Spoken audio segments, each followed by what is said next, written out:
Doctor সাহেব, আমার পাতলা পায়খানা হয়েছে, ওষুধ দেন। পাতলা তো বুঝলাম, তো কেমন পাতলা? অনেক পাতলা। ভালো করে বুঝান কেমন পাতলা।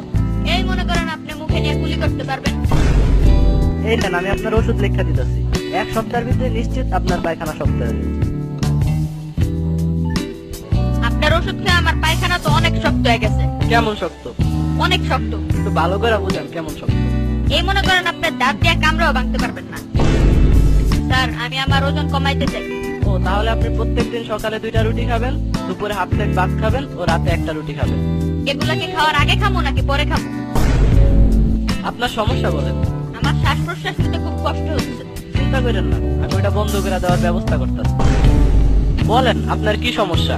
আমার ভাত খাওয়ার পর খিদা চলে যায়। আমি আপনাকে যে ওষুধগুলো লিখে দিচ্ছি তার একটা রাতে ঘুমানোর 5 মিনিট পরে খাবেন এবং আরেকটা সকালে ঘুম থেকে ওঠার 10 মিনিট আগে খাবেন। স্যার, আমার পেটে অনেক ব্যথা। তো আপনার পায়খানা কেমন? গরিব মানুষ, পায়খানা আর কেমন হইব? 3 পাশে বেড়া আর সামনে ছেঁড়া কাপড়ের পর্দা। স্যার, আমি আমার স্বাস্থ্য কিভাবে ভালো করব?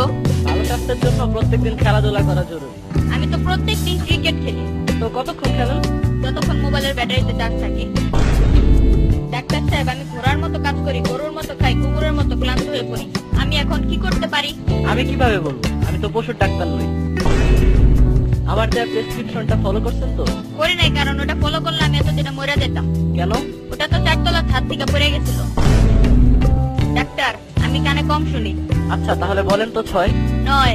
মার হাবা, আপনি তো গানে কম না বেশি শুনেন।